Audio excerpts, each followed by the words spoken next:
Hello दोस्तों, आज हम मैथ के कुछ मिक्स प्रश्नों पर चर्चा करेंगे और सभी प्रश्नों को विधिवत देखेंगे, जिसमें कई टॉपिक्स लिए गए हैं प्रश्न।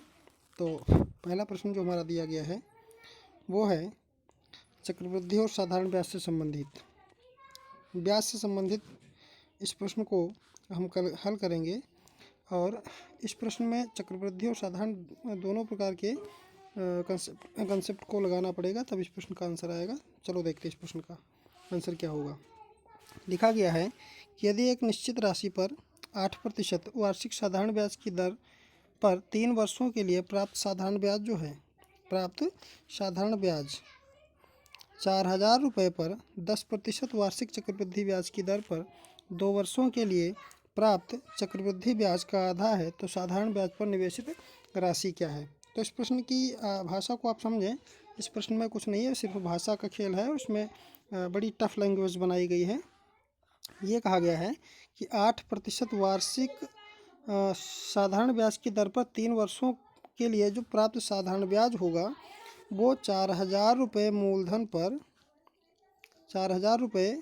पर और 10% वार्षिक ब्याज की दर पर 10% वार्षिक ब्याज की दर पर 2 वर्षों में जो चक्रवृद्धि ब्याज प्राप्त होगा वो साधारण ब्याज पर निवेशित राशि का जो है ब्याज जो होगा वो चक्रवृद्धि ब्याज पर जो भी ब्याज आएगा उसका आधा होगा। कुल मिलाकर के प्रश्न ये कह रहा है। तो चलो देखते हैं। सबसे पहले इसमें हम चक्रवृद्धि ब्याज निकालेंगे। तो लिखा है 4,000 रुपये पर 10% वार्षिक चक्रवृद्धि ब्याज है। तो पिछली भी क्लास में हमने चक्रवृद्धि ब्याज पर डिस्कस किया था।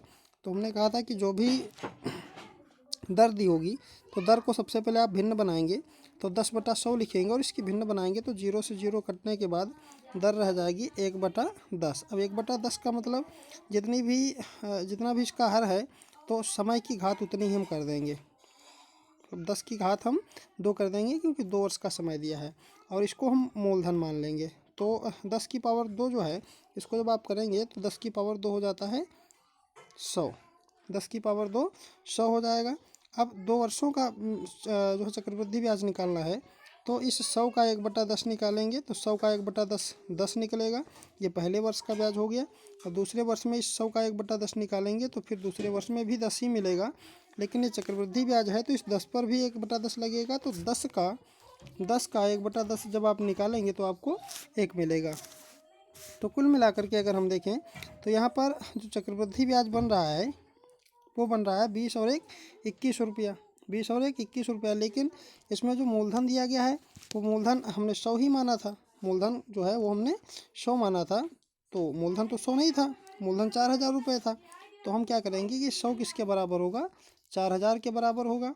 तो जब हम 1 का मान निकालेंगे तो इस 4,000 को हम 100 से जब डिवाइड करेंगे तो 1 का मान आएगा 40। तो जब 1 का मान 40 आ गया है, अब 1 का मान जो है वो 40 आ गया है, तब हमें 21 का मान निकालना है। तो 21 से हम जो है 40 को गुणा करा देंगे। 21 से 40 को गुणा करा देंगे तो जैसे ही हम 21 को 40 से गुणा कराएंगे तो ये हो जाएगा 0 और 4 एकम 4 और 4 दूनी 8, 840 जो है इस प्रश्न का जो है इस प्रश्न में चक्रवृद्धि ब्याज निकलेगा। तो अब हमारा यहाँ से क्या मिल पाया है, 840 जो है ये चक्रवृद्धि ब्याज निकला है। आप इतना याद रखेंगे कि 840 जो है वो इस प्रश्न का जवाब नहीं है। 840 जो है वो इस प्रश्न का चक्रवृद्धि ब्याज निकला। आप सवाल को समझें। आप आगे लिखा गया था कि 8% वार्षिक साधारण ब्याज की दर पर 3 वर्षों के लिए जो प्राप्त साधारण ब्याज है वो 4,000 रुपये पर 10% वार्षिक चक्रवृद्धि ब्याज की दर पर 2 वर्षों के लिए प्राप्त चक्रवृद्धि ब्याज का आधा है। तो कहने का मतलब ये है कि मूलधन हम अब P मान लेंगे और दर 8% दी गई थी और इसमें समय जो है वो 3 वर्ष दिया गया था। और P नहीं होगा, जो आपका नीचे 100 होगा और बराबर इसका आधा करेंगे, क्योंकि लिखा है चक्रवृद्धि ब्याज का आधा होगा जो साधारण ब्याज होगा। तो आधा करने पर इसको जब हम काटेंगे तो 2 चक्कू 8, 2 दूनी 4, 2 0 0। जो साधारण ब्याज निकलेगा वो निकलेगा 420 रुपये। अब इसको हम हल कर लें। इसको हल करने पर हमें क्या प्राप्त होगा, तो जब हम हल करेंगे इसको तो सबसे पहले इसको हम जो है काट सकते हैं। चलो 3 से काट लेते हैं। 3 एकम 3 और इसको काटेंगे 3 से, तो 3 एकम 3, 3 चक्कू 12, 3 जीरो 0, ये जो है 14 बार में 140 बार में कट जाएगा। अब इसको 4 से हम काट दें, 4 दूनी 8, और इसको हम 4 से काटें तो ये 25 बार में कट जाएगा। ये 25 बार में पूरा कट गया, तो नीचे 25 बचा, ऊपर 2 बचा। से दो से जो है इसको हम फिर एक बार काट दें, तो 2 7 14, 2 जीरो 0। तो बस करना क्या है, इसकी जब हम तिर्यक गुणा कराएंगे तो ऐसे ही कराना होगा। तो 25 की और 70 की गुणा हम करा देंगे। तो 25 और 70 की जैसे हम गुणा कराएंगे तो 25 70 की गुणा कराने पर हमें क्या प्राप्त होगा, आप देख लें। 25 और 70 की गुणा, 25 गुणे 70। तो जैसे ही हम इसको करेंगे तो जीरो लगा लेंगे पीछे। 7 पचे 35 का 5, 7 दूनी 14, 14 और 3 17।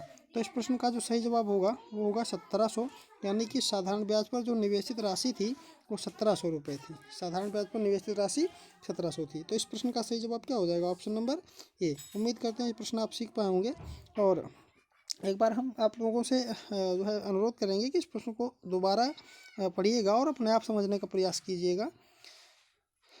इसमें ये कह रहा था कि जो 8% मतलब इस कंडीशन में जो जो भी चीज़ें दी गई हैं, साधारण ब्याज जो भी प्राप्त होगा वो क्या होगा कि 4000 रुपये पर जो 10% में चक्रवृद्धि ब्याज मिलेगा 2 वर्षों में, उसका आधा होगा। तो बस हमने वही किया है, इसके अलावा और कुछ भी नहीं किया गया इसमें। अब हम पढ़ते हैं अपने अगले प्रश्न पर। अगला प्रश्न हमारा दिया गया प्रश्न संख्या 2, जो कह रहा है जो है टाइम एंड स्पीड से संबंधित है। चाल, समय और दूरी के चैप्टर से लिया गया है कि 60 किलोमीटर प्रति घंटे की चाल से चल रही 243 मीटर लंबी रेलगाड़ी किसी पुल को 42 सेकंड में पार कर जाती है, तो पुल की लंबाई वो भी मीटर में क्या होगी। तो यहाँ पर एक बात हम आपको पहले बता दें कि जब कोई रेलगाड़ी किसी पुल को पार करती है, या किसी प्लेटफार्म को पार करती है, या किसी रेलवे स्टेशन को पार करती है, या किसी सुरंग को पार करती है, तो रेलगाड़ी जो है वो अपनी दूरी तो पार ही करेगी, और प्लस में जिस चीज़ को इन तीनों में से पार कर रही होगी उसकी भी दूरी लंबाई जो है इसमें जुड़ जाएगी, और यही कुल दूरी होगी। तो हम इसमें वही करेंगे। तो दूरी टोटल क्या होगी, दूरी टोटल क्या होगी, तो 243 मीटर तो आपकी रेलगाड़ी की लंबाई है। अब प्लस में 243 के बाद इसमें पुल की लंबाई पूछ रहा है, तो पुल को हम मान लेते हैं कि वो ब्रिज था, तो जो है 243 प्लस में भी ये दूरी वाला फार्मूला हम लगा रहे हैं। तो दूरी बराबर होता है चाल गुणे समय। तो चाल कितनी है, 60 किलोमीटर प्रति घंटा। चाल है 60 किलोमीटर प्रति घंटा। आप देखेंगे यहाँ पर जो समय दिया है, समय सेकंड में दिया है और चाल किलोमीटर प्रति घंटे में दी है। तो सबसे पहले चाल को हम मीटर प्रति सेकंड में बनाएंगे, और चाल को मीटर प्रति सेकंड में बनाने के लिए हम 5/18 से गुणा कराते हैं। तो इसको हम 5/18 से गुणा करा दिए। अब ये भी मीटर प्रति सेकंड में बन गया, तो अब इसको हम 42 से गुणा करा देंगे। तो अब हमारा हो जाएगा 42 था, यहाँ पर हम 42 लिख लेंगे। अब हमारा हो गया, ये दूरी हो गई टोटल, दूरी बराबर ये चाल हो गई 60 गुणे 5/18, क्योंकि मीटर प्रति सेकंड में बदलना था। तो 60 को हमने 5/18 से गुणा करा दिया, और गुणे में 42 सेकंड, ये आपका समय हो जाएगा। ये आपका समय हो गया। अब इसको हम हल कर लें आगे। तो हल करने पर हमें क्या प्राप्त होगा, देखेंगे यहाँ पर इसको काटते हैं। तो देखो 6 3 18 कट गया, और 6 7 42 कट गया। और इसको हम काटेंगे तो 3 एकम 3 कटेगा, 3 दूनी 6 कटेगा, यानी 60 भी पूरा कट गया। तो नीचे कुछ नहीं रहा, तो 20 पंचे 100, और 100 की 7 में गुणा कराएंगे तो 700 हो जाएगा। यानी आप ऐसे कर लें कि 7 पचे 35, 35 दूना 70, फिर भी 700 ही आएगा। तो कुल मिलाकर हम यहाँ का क्या देख पा रहे हैं कि 700 इधर आया, बराबर किस तरफ आया 700, और इधर था 243 प्लस में बी। अब इसमें आपसे जो है ब्रिज की लंबाई पूछी जा रही थी, तो आप ब्रिज की लंबाई आसानी से निकाल सकते हैं। अब ब्रिज की लंबाई निकालेंगे तो 243 प्लस में बी बराबर 700 है। तो जब आप बी का मान निकालेंगे, तो 700, बी बराबर 700, और ये 243 इधर प्लस का था, तो बराबर के उस तरफ जा करके माइनस का हो जाएगा। तो 243 को इसमें से हम घटा देंगे। अब घटाने पर जो भी प्राप्त होगा वही हमारा आंसर होगा। तो घटा लेते हैं एक बार, कितना आंसर होगा। यहाँ पर 10 से 3 गया तो 7 बचा, और यहाँ पर 9 से 4 गया, 9 से 4 गया तो 5 बचा, और यहाँ पर बचा आपका 6 से 2 जाएगा तो 4 बचेगा। तो जो ब्रिज की लंबाई होगी अर्थात पुल की लंबाई होगी वो 457 मीटर होगी, 457 मीटर होगी। तो आपसे क्या पूछ रहा था इसमें, आपसे ये पूछ रहा था कि पुल की लंबाई क्या है। पुल की लंबाई क्या होगी 457 मीटर। ऑप्शन नंबर सी जो है इस प्रश्न का बिल्कुल सही जवाब होगा। उम्मीद है आप समझ पाए होंगे। और अब हम बढ़ते हैं अपने अगले प्रश्न पर। और अगला प्रश्न हमारा दिया गया है जो कि संबंधित है औसत से, औसत वाले चैप्टर से संबंधित है। तो इसमें कह रहा है कि पाँच विषयों में रजत के प्राप्तांकों का औसत बहत्तर है। यदि प्रथम 3 विषयों का प्राप्तांक जो है 70 है तो शेष विषयों का औसत क्या होगा। तो सबसे पहले इसमें हम क्या करेंगे, लिखेंगे कि 5 विषयों का जो औसत है वो 72 है। 5 विषयों का औसत 72 है। तो अगर 5 विषयों का औसत 72 है तो 5 विषयों के औसत का जो योग हो जाएगा वो हो जाएगा 72 गुणे में 5। 72 गुणे में 5, तो इसकी गुणा कराएंगे तो 5 दूनी 10, 10 का 0 हो जाएगा, 5 सत्ते 35, 35 और 1 36 हो जाएगा। यानी कि 5 विषयों के प्राप्तांकों का योग जो हो जाएगा वो 360 हो जाएगा। 5 विषयों के प्राप्तांकों का योग हो गया 360। अब इसमें हमसे क्या कह रहा था, 360 को हम चलो यहाँ नीचे लिख देते हैं, 360 को यहाँ पर लिख दिए। ये 5 विषयों के प्राप्तांकों का योग हो गया। अब हम देखेंगे आगे कह रहा है कि प्रथम 3 विषयों का, इन्हीं 5 विषयों में जो पहले 3 विषयों का प्राप्तांक था वो 70 था। तो फिर वही करेंगे कि जब 3 विषयों का औसत जो है वो 70 है तो 3 विषयों के औसत का जो योग हो जाएगा वो क्या हो जाएगा 70 गुणे में 3। तो 70 गुणे में 3 होगा तो 7 या 21 यानी कि 210 हो जाएगा। तो 3 विषयों का जो प्राप्तांक हो गया, प्राप्तांकों का योग हो गया वो 210 हो गया। अब 5 विषयों का जो प्राप्तांकों का योग था वो 360 था, जिसमें पहले 3 विषयों का प्राप्तांकों का योग 210 है। तो इसमें से इसको हम घटाएंगे तो 0 मिलेगा और यहाँ पर 5 मिलेगा और यहाँ पर 3 से 2 घटाएंगे तो 1 मिलेगा। यानी कि अब हम यहाँ से कह सकते हैं कि टोटल 5 विषय थे। अब 5 विषयों में 3 विषयों का जो औसत प्राप्तांकों का जो योग था वो 210 था। तो हमने 5 के योग से, ये 5 का योग था, ये पाँचों विषयों का योग था और ये 3 विषयों का योग है। तो 5 में से जब हम 3 निकाल देंगे तो 2 विषयों का योग आपके पास 150 बचेगा। तो जब आपके पास 2 विषयों का योग 150 बचा, 2 विषयों का योग जो है 150 आपके पास बच रहा है। 2 विषयों का योग 150 बच रहा है।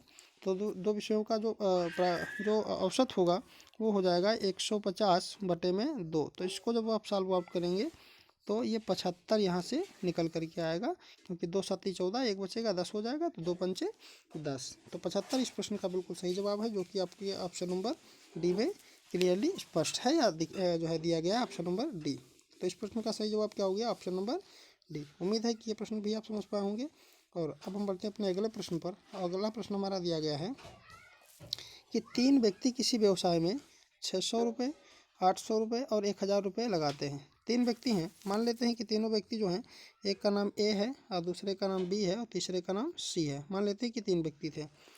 तो ए जो है वो 600 रुपये लगाता है, अब बी 800 लगाता है और सी जो है वो 1000 लगाता है। इन तीनों व्यक्तियों के इतने रुपए जो है लगाए गए थे और कुल जो है 480 रुपये का लाभ हुआ है। तो इसमें आपसे ये पूछ रहा है कि पहले व्यक्ति को कितना मिलेगा, मतलब पहला व्यक्ति ए है तो ए को कितना मिलेगा, इस लाभ में से उसका कितना हिस्सा होगा।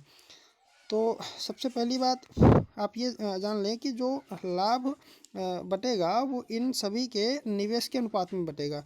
तो सबसे पहले हम इन सभी का अनुपात निकालेंगे और अनुपात में जो भी चीज़ें कट रही हैं उनको हम आपस में काट देंगे। तो 2 जीरो से ये दोनों जीरो इसके कट जाएंगे। अब इसको हम अगर जोड़ें, इसको अगर हम जोड़ें तो 6, 8 और 10, तो 8 से 14, 14 और 10 24 हो जाएगा। यानी कि अनुपात का योग आ रहा है 24, जबकि टोटल लाभ का योग आ रहा था 480। टोटल लाभ का योग आ रहा था 480। तो अब यहाँ पर आप देखेंगे कि टोटल लाभ का जो योग था वो 480 था और जो कि अनुपात में योग 24 था। तो 24 बराबर 480 होगा। तो एक बराबर क्या होगा 480 बटे में 24, एक बराबर होगा 480 बटे में 24। तो जब एक बराबर 480 बटे में 24 हो गया तो इसको जब आप काटेंगे तो आपको मिलेगा 24 दूना 48 और 24 जीरो 0, यानी एक का मान मिल गया आपको 20। एक का मान आपको 20 मिल गया। अब अनुपात देखेंगे कि अनुपात क्या बना था। एक का मान मिल गया 20, एक का मान 20 मिल गया। अब अनुपात क्या बना था, इसका 6 लिखा हुआ था ए का, चलो दोबारा लिख देते इसको। ए का ए बी और सी।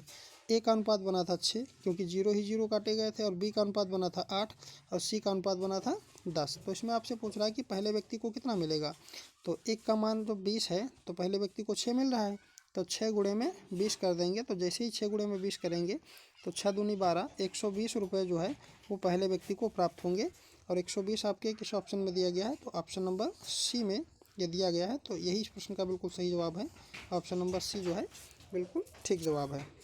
अब हम बढ़ते हैं अपने अगले प्रश्न पर, और अगला प्रश्न दिया गया है प्रश्न संख्या 5, जो कह रहा है कि ABC किसी कारोबार में 47,000 रुपये लगाते हैं, तीनों मिलकर के, मतलब A प्लस में B और प्लस में C, ये तीनों मिलकर के 47,000 रुपये इन्वेस्ट करते हैं। इतना आप समझ लिए हैं। तो अब हम देखेंगे आगे कह रहा है कि A, B और C ये तीन व्यक्ति हैं निवेश करने वाले। तो हम देखेंगे इसमें कह रहा है कि A, B और C, A, B और C ये तीन व्यक्ति हैं, जिसमें कह रहा है कि A B से 7,000 रुपये अधिक लगाता है और B C से 5,000 रुपये अधिक लगाता है।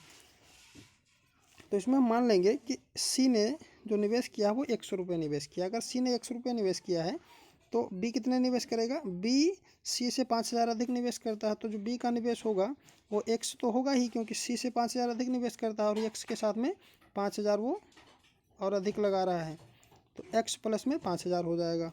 अब कह रहा है जो A है वो B से 7,000 अधिक लगाता है, तो A B से 7,000 अधिक लगाएगा तो B का कितना था, X प्लस 5,000 था, तो A का कितना हो जाएगा, X प्लस में 5,000 ये और 7,000 ये, तो कुल मिलाकर के 15,000, कुल मिलाकर के कितना हो जाएगा 15,000। तो हम टोटल को जोड़ लेंगे तो टोटल कितना बनेगा 1 2 3, तो इसको हम लिखेंगे 3x प्लस ये 15, ये 15,000 हो गया, हाँ ये 15,000 हो गया और ये 5,000 हो गया, तो 15 और 5 20,000, 15 और 5 20,000 हो जाएगा। फिर से एक बार देख लें कि कह रहा था कि B जो है वो C से 5,000 अधिक लगाता है, तो B C से 5,000 अधिक लगाता है, और A जो है वो B से 7,000 अधिक लगाता है, तो 7,000 अधिक लगाएगा तो ये 15 नहीं होगा, ये 12 होगा। क्षमा चाहेंगे, ये थोड़ा गलत हो गया है, इसको एक बार फिर से देख लें।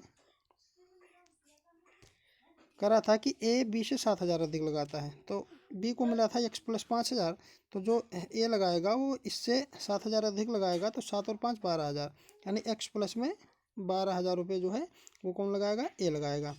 तो टोटल कितना दिया गया था, इसको जोड़ेंगे तो 1 2 3x, तो 3x तो ये हो गया, अब प्लस में 12,000 और 5,000 जोड़ेंगे तो ये हो जाएगा 17,000, 12 और 5 17,000, 12 5 17,000 ये कुल है तीनों का निवेश, और जो कि हमारे सवाल में दिया गया था कितना 47,000। तो ये किसके बराबर होगा, ये 47,000 के बराबर होगा। अब जब ये 47,000 के बराबर हो गया तो अब हम आगे क्या करेंगे, इसमें हमें x का मान निकालना है। 3x बराबर 3x प्लस 17,000 बराबर 47,000 है, तो जब हम 3x का मान निकालेंगे, 3x का मान निकालेंगे तो 3x बराबर हो जाएगा 47,000, और ये इधर प्लस का हो रहा था 17,000, तो इधर जा कर के माइनस का हो जाएगा। तो 47,000 में से हम 17,000 को घटाएंगे तो हमारे पास कितना रह जाएगा, 30,000, हमारे पास रह जाएगा 30,000। तो 30,000 किसका मान हो जाएगा, 3x, तो 3x बराबर 30,000 हो जाएगा। अब 3x बराबर जब 30,000 हो गया तो यहाँ से हम x का मान निकालेंगे, तो यहाँ पर 3x के साथ गुणा हो रहा है तो बराबर के उस तरफ जा कर के भाग हो जाएगा, तो लिखेंगे हम 30,000 बटे में 3, 30,000 बटे में 3। तो जब हम इसको काटेंगे, तो काटने पर हम 3 1 3, 3 0 0, 3 0 0, 3 0 0 मिलेगा हमें जो है 10,000, 1 0 और इसमें आएगा। इसको एक बार दोबारा लिख देते हैं, 3 1 3 और 3 0, मतलब कुल मिला के 4 0 आएंगे इसके बाद में। तो x का मान जो निकला है वो निकला है 10,000, x का मान कितना निकला है 10,000। तो अब आप x का मान पुटअप कर देंगे, x का मान जैसे ही आप पुटअप करेंगे तभी आपने शुरुआत में जो फॉर्मेट बनाया था वो फॉर्मेट क्या था कि यहाँ पर a था और यहाँ पर b, यहाँ पर a था और यहाँ पर b था और यहाँ पर c था। अब c लगा रहा था x और ये लगा रहा था x से 5,000 अधिक, तो x प्लस 5, x प्लस 5000, सी लगा रहा था एक्स, और जो बी लगा रहा था वो एक्स प्लस में 5000 लगा रहा था, और जो ए लगा रहा था ये एक्स प्लस में 12000 लगा रहा था। ये तो आपने बनाया था पहले, ठीक, ये हो गया। तो आप इसमें मान को रख दें। तो सी कितने लगाएगा, तो एक्स का मान 10,000, तो सी लगाएगा 10,000। सी कितने लगाएगा, 10,000 लगाएगा। ये सी का हो गया। अब बी कितने लगाएगा और ए कितने लगाएगा, इसको आप देखें। तो बी कितना लगा रहा था, एक्स से 5,000 अधिक, तो एक्स का मान 10,000 है, तो बी जो है 5,000 अधिक लगाएगा, तो इसका मान 15,000 हो जाएगा। तो ये 15,000 लगा रहा है। जब ये 15,000 लगा रहा है तो ए कितना लगाएगा, एक्स से 12,000 अधिक, तो ये 22,000 लगाएगा। ये कितना लगाएगा, टोटल 22,000 निवेश करेगा। अब इसको हम सॉल्व कर लें और अनुपात में अनुपात बना लें इनका, और फिर वितरित कर दें पहले के जैसा। तो जैसे ही हम इसको अनुपात बनाएंगे तो 1 2 3, 1 2 3 और 1 2 3, 3 जीरो से 3 जीरो कट जाएंगे, तो अनुपात बनेगा हमारा 22 अनुपात 15 अनुपात 10, 22 अनुपात 15 अनुपात 10, ये हमारा अनुपात बन गया। अब जब ये हमारा अनुपात बन गया तो आगे जब हम सॉल्व करेंगे तो इसी अनुपात में 9,400 रुपये को हमें बांटना है। इसी अनुपात में 9,400 को बांटना है। तो बस यहाँ पर 9,400 लिखेंगे और इसको देखेंगे कि ये टोटल कितना हो रहा है। तो 22 और 15 हो जाएगा 37, 37 और 10 47। तो 47 का जो मान दिया गया है वो 9400 दिया गया है। तो 9400 को जो हम 47 से भाग कराएंगे तो हमें क्या मिलेगा, 47 दूना 94, 2 बार में कट जाएगा और 2 जीरो हम यहाँ से लिख लेंगे, तो एक का मान हो जाएगा 200। और जब एक का मान 200 हो गया, जब एक का मान 200 हो गया तो आपसे पूछ रहा था बी को कितना प्राप्त होगा। तो बी को कितना प्राप्त हो रहा है, 15। तो जब एक का मान 200 तो बी का मान कितना है, 15 गुणे में 200, क्योंकि 15 का मान निकालना है। तो 200 से इसको हम गुणा कराएंगे, और जैसे ही इसको हम 200 से गुणा कराएंगे, 200 से गुणा कराने पर हमें क्या प्राप्त होगा, 15 दूना 30 और 2 जीरो हम इसमें और जोड़ देंगे। तो बी को कितना मिलेगा, 30,000 रुपये जो है इस निवेश के लाभ में बी को प्राप्त होंगे। तो उम्मीद है ये प्रश्न भी आप समझ पाए होंगे। और अब हम बढ़ते हैं अपने अगले प्रश्न पर। और अगला प्रश्न दिया गया प्रश्न संख्या 6, जो कह रहा है कि किसी परीक्षा में किसी प्रत्याशी ने 30% अंक प्राप्त किए, 30% अंक प्राप्त किए और वह 6 अंकों से फेल हो गया। तो चलो इसको पास करा देते हैं। तो 30 प्लस में 6, अगर वो 30% के बाद 6 अंक और पाता तो पास हो जाता। ठीक है, अब आगे देखो, एक अन्य प्रत्याशी था, वो 40% अंक प्राप्त करता है और वो 6 अंक क्या करा, न्यूनतम अंकों से 6 अंक अधिक पाता है। तो मतलब इसने 6 अंक अधिक पाए हैं, तो इसको हम इसमें से घटा देंगे, 40% लिखेंगे यहाँ पर हम लिखेंगे 40%, और फिर हम करेंगे -6, क्योंकि यह सवाल यही कर रहा था कि जब वो 30% पाता है तो 6 अंकों से फेल हो जाता है। तो अगर 30% के बाद उसको 6 अंक और मिल जाए तो वो पास हो जाएगा। और फिर आगे कह रहा है कि अगर वो 40% पाता है तो 6 अंक अधिक पाता है, तो 6 अंक इसमें से घटा दें तो ये भी सिर्फ पास ही हो पाएगा। तो दोनों जगह पासिंग मार्क लिखे हैं, यानी उत्तीर्णांक लिखे हैं। तो अब हम इस प्रश्न को आगे हल कर लेंगे। तो हल करने पर हम क्या देखेंगे कि इस 40% को, इस 30% को, ये इधर प्लस का है, ये इधर प्लस का है, तो इधर आकर के माइनस करा जाएगा। तो जैसे ही 40 में से हम 30 को घटाएंगे तो बचेगा 10%। क्या बचेगा, 10% बचेगा। और ये बराबर के उस तरफ जब 6 जाएगा तो इधर प्लस का है, बराबर के उस तरफ जाएगा तो ये माइनस का हो जाएगा। तो बराबर के उस तरफ -6 तो लिखा ही था, और फिर -6 इसमें और आ जाएगा। तो ये घटेगा, तो घटने का मतलब ये माइनस और माइनस प्लस हो जाएगा। तो ये हो जाएगा 10% बराबर माइनस और माइनस प्लस, तो 6 और 6 12 हो जाएगा। 6 और 6 क्या हो जाएगा, 12 हो जाएगा। तो 10% का मान क्या आ गया, 12। ठीक है, 10% का मान क्या आ गया, 12 आ गया। 10% बराबर 12 दिया गया है। अब जब 10% बराबर 12 दिया गया है तो आपसे पूछ रहा है कि न्यूनतम नहीं, परीक्षा में अधिकतम अंक कितने हैं, परीक्षा में अधिकतम अंक कितने हैं। तो कोई भी चीज़ अपने आप में 100% होती है, तो बस आपसे 100% का मान इसमें पूछ रहा है। तो 10% का मान 12 है, तो 1% का मान क्या हो जाएगा, 1% का मान हो जाएगा 12/10, 12/10। तो आपको 100% का मान निकालना है, तो बस इसको 100 से आप गुणा करा देंगे और इस जीरो से ये जीरो कट जाएगा और 12 की 10 में गुणा कराएंगे तो 12 दशमलव 120 हो जाएगा। अर्थात अधिकतम अंक इस प्रश्न पत्र के कितने थे? 120 थे। इस प्रश्न के जो अधिकतम अंक थे वो 120 थे, यानी पूर्णांक जो था इस प्रश्न पत्र में वो 120 का था। तो ऑप्शन नंबर 20 प्रश्न का जो है बिल्कुल सही जवाब होगा। और अब हमारा अगला प्रश्न दिया गया है। उम्मीद करते हैं कि समझ गए होंगे आप। एक बार अपने आप से प्रयास करिएगा और हो जाएगा, आसान सवाल है। तो अब हमारा अगला प्रश्न दिया गया है कि एक चुनाव में दो उम्मीदवारों ने भाग लिया। एक कोई चुनाव होता है तो उसमें दो उम्मीदवारों ने भाग लिया। तो मान लेते हैं कि एक उम्मीदवार ए है और दूसरा उम्मीदवार बी है। तो कह रहा है कि उनमें से एक को 60% मिला। तो मान लेते हैं कि ए को 60% मिलते हैं और ए को अगर 60% मिलते हैं और कोई भी वोट इनवैलिड इसमें नहीं दिया गया है, तो मतलब जो बी को मिलेगा वो 40% मिलेगा। क्योंकि कोई भी चीज़ अपने आप में 100% होती है, इस बात को आप याद रखें। कोई भी चीज़ अपने आप में 100% होती है। तो हम क्या देख रहे हैं कि ए को 60% मिला और बी को 40% मिला।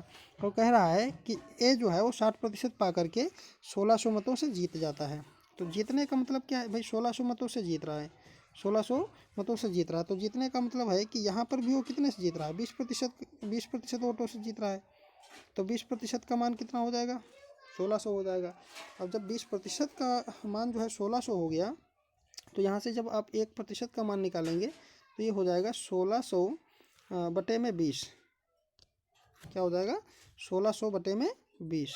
जब 1% का आप मान निकालेंगे तो 1600 बटे में 20, जीरो से जीरो कट जाएगा और फिर 2 8 16 होगा और फिर 2 जीरो जीरो होगा। तो 1% का मान आ जाएगा 80। 1% का मान 80 आ गया। तो आगे हम हल कर लें इसको। जब 1% का मान 80 आ गया तो आपसे पूछ रहा है कि टोटल मत कितने पड़े थे। कह रहा है कुल मतों की संख्या कितनी है। तो कुल मत आप कितने माने थे? 100% माने थे। तो इसको 100 से गुणा करा दो। अब जैसे इसको आप 100 से गुणा कराएंगे तो 8 के बाद 3 जीरो लग जाएंगे। तो 8 के बाद 3 जीरो लगने का मतलब वो 8000 हो गए। तो 8000 टोटल वोट पड़े थे इस चुनाव में। तो इस प्रश्न का सही जवाब हो गया ऑप्शन नंबर बी। उम्मीद है कि ये प्रश्न भी आप सीख पाए होंगे। और इसका जवाब जो है ऑप्शन नंबर बी अर्थात 8000 सही विकल्प है। अगला प्रश्न हमारा दिया गया है जो कि लास्ट प्रश्न है आज का। कह रहा है कि किसी विद्यालय में 75% छात्र लड़के हैं। किसी विद्यालय में 75% छात्र जो हैं वो लड़के हैं और लड़कियों की कुल संख्या 420 है। तो लड़कों की कुल संख्या कितनी थी? तो लड़कों की कुल संख्या पूछ रहा है और लड़कों का प्रतिशत यहाँ पर दिया है। आसान सवाल है, करेंगे हम। तो फिर वही बात हम एक बार रिपीट करेंगे कि कोई भी चीज़ अपने आप में 100% होती है। प्रतिशत में आपको इस बात को याद रखना है। कोई भी चीज़ अपने आप में 100% की होती है। तो यहाँ पर कह रहा है कि कोई एक विद्यालय है और उस विद्यालय में कुछ जो है लड़के हैं और कुछ लड़कियाँ अर्थात बॉयज़ एंड गर्ल्स हैं। तो लड़के कितने हैं? 75% है। अब अगर लड़के 75% हैं और टोटल 100% था, अगर टोटल 100% था तो लड़कियाँ कितनी हो जाएंगी? लड़कियाँ हो जाएंगी आपकी 25%। लड़कियाँ कितनी हो जाएंगी? लड़कियाँ हो जाएंगी 25%। अब जब लड़कियाँ 25% हो गई, जब लड़कियां 25% हो गई तो सवाल में क्या दिया है? सवाल में लड़कियों की संख्या 420 दी थी। तो 25% का मान क्या है? 420 है। 25% का मान 420 है। तो जब आप 1% का मान निकालेंगे तो ये 25% जो है इसके नीचे आकर के भाग हो जाएगा। तो जब हम इसको काटेंगे तो 55 25 इसको काटेंगे और 5 और 8 40 काटेंगे और 5 8 40 हो गया, 2 बचा 20 हो गया। तो फिर 5 चक्कू 20 हो गया। 1% का मान हो गया 84/5। 1% का मान हो गया 84/5। और जब 1% का मान 84/5 हो गया तो आपसे पूछ रहा था कि लड़कों की कुल संख्या कितनी है। लड़कों की कुल संख्या कितनी है? तो लड़के प्रतिशत में कितने थे? 75%। तो इसको 75 से हम गुणा करा देंगे और जैसे ही 75 से इसको गुणा कराएंगे तो इसको काटेंगे तो ये 25 बार में 25 या 75 पूरा कट जाएगा। सॉरी 25 बार में नहीं, 15 बार में कटेगा। ये 15 बार में कटेगा क्योंकि 75 लिखा हुआ था। तो 5 एक कम 5, 2 बचा 25 हो गया। तो 5 25, ये 15 बार में पूरा कट जाएगा। तो हमारे पास 75 जो है 15 और 84 सिर्फ बचता है। तो किसकी गुणा हम करा लें? 15 और 84 की। तो 15 84 की गुणा कराएंगे तो 15 चौको 60 का जीरो और 15 अठे 120, 15 अठे 120, 120 में जो हम हासिल जोड़ेंगे 6 तो हो जाएगा 126। 126। तो टोटल जो लड़कों की संख्या थी वो 1260 हो जाएगी, जो कि आपके ऑप्शन नंबर किस में दिख रही है? तो ऑप्शन नंबर सी में दिख रही है कि 1260। बहुत ही आसान सवाल था। बस करना क्या है कि लड़के 75% हो गए, लड़कियां 25% हो गई और लड़कियों की संख्या 420 दी थी। और प्रतिशत में लड़कियों की संख्या 25% दी थी, तो इसको जब हम डिवाइड करेंगे तो ये हो जाएगा 55 25 5 8 40, यहाँ 420 थी, 5 8 40, 2 बचा 20 हो गया, और 5 को 20, यानी एक का मान हो गया 84/5। तो आपसे लड़कों की संख्या पूछ रहा था और लड़के 75% थे, तो जब लड़के 75% थे तो 75% का ही मान निकालना है, तो 75 से इसको गुणा करा देंगे। तो गुणा कराने का मतलब ये 5 से भाग हो जाएगा, 5 एक कम 5, 2 बचा 25 हो गया, 55 25। और जब ये 55 25 यहाँ पर हो गया तो यहाँ पर हो गया 15 और उधर हो गया 84, तो 15 गुणे में 84 करेंगे, 15 गुणे में 84 करेंगे, तो 15 गुणे में 84 करेंगे तो फिर एक बार गुणा करके आप देख लें कितना होगा। 15 चक्कू 60 का 0 हासिल 6 बचा, और 15 8 120 में 6 जोड़ेंगे तो 126, 1260 जो है वो कुल लड़के होंगे, 1260 कुल लड़के होंगे। तो उम्मीद करते हैं कि आज जितने भी प्रश्न आपने देखे हैं सभी सीख पाए होंगे, कुछ बेहतर सिखाने का प्रयास हम किए हैं। और अंत में आप सभी से कहेंगे कि जो है अगर आप चैनल को पहली बार विजिट कर रहे हैं या देख रहे हैं तो कृपया चैनल को सब्सक्राइब, लाइक एंड शेयर कीजिए। और आज के लिए इतना ही। जय हिंद, जय भारत।